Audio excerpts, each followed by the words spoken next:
have you ever done one of those magic eye puzzles or seen those books that have the magic eye puzzle? You know the ones I mean, right? They just have a whole page of junk when you first look at it. It just looks like mess.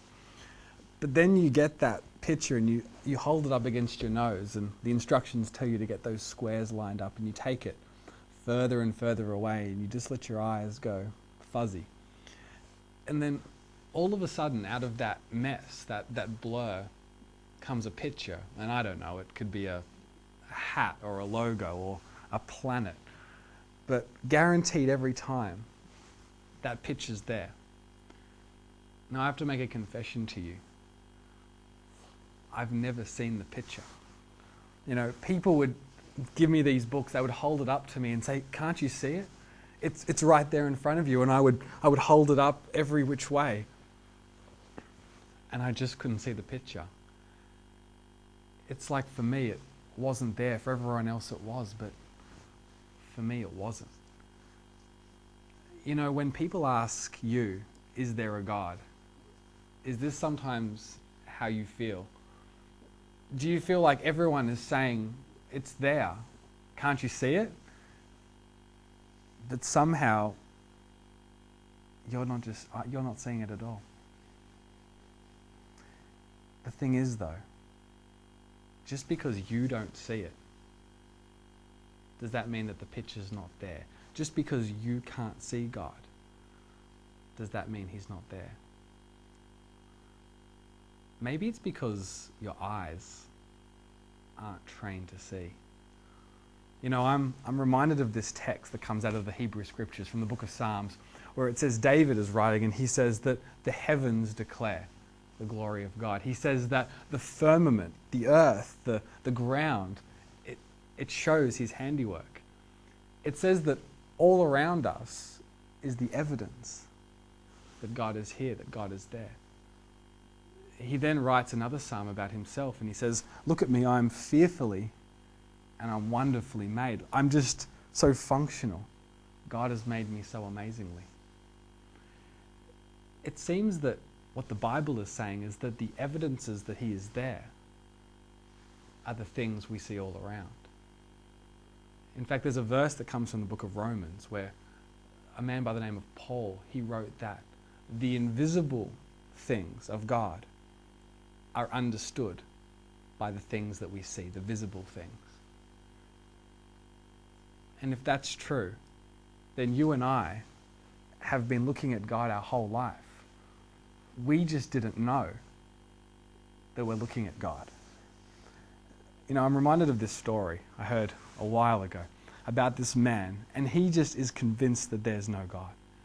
And what he does is he puts this poster up in his room and it says, "God is nowhere." And he puts it right up there in big capital letters, "God is nowhere." Hangs it in his wall. Well, his little girl, she comes into his office one day with exciting news and says, "Daddy, I've learned to read." And the man, he picks his daughter up. He's so excited that she can now read. And he starts picking things in his room. He says, "Well, what's on this book? Read this book for me." And she says, "Oh, it says this and such." And he's, "Wow, you got it right." And then, "What does this say?" And they're pointing to different things around the room. And then finally, the father says, "I'll get her to read my sign." And he points up to the sign on the wall and says, "Sweetheart, what does this say?" And the little girl, she looks up at the sign and she's spelling out the letters. "God," she reads, "is now here." She's taken this word nowhere and she's seen now here. You know, the father, he doesn't know what to say, he doesn't know what to think. He's looking at his sign and he's so sure that God is nowhere, that God can't be seen. And all of a sudden, his little girl has come in and shown him that the very sign which was supposed to tell him that God isn't there is now telling him that He is.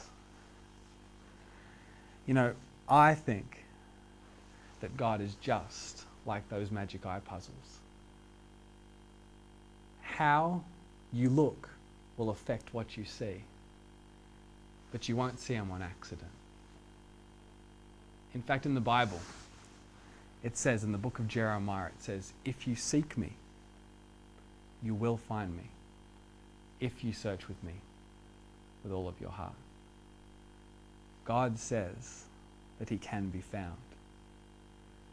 My question to you would be, do you want to find him? Are you ready to find him? Because if you are, he promises that you will. Maybe you just need to start to look.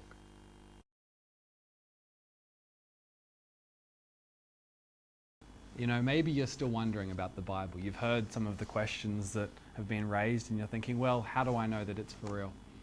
Well, today I want to offer you this free book called Can We Still Believe the Bible and Does It Really Matter by Brian Ball. This book's a fantastic book. I've read it myself, and I think you'll find in it answers about the Bible, its authenticity, and if it is an important book and if we can believe it. Now, if you'd like a free copy, it's free to everybody. Go to our website, www.nzchristianfoundation.org.nz.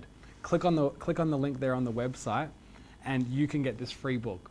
Now, if you're from the other side of the world, we're here in New Zealand, there may be a small postage charge, but bear with us, it's worth it. So click on the book, go to the website, and we'll send you Can We Still Believe the Bible for free.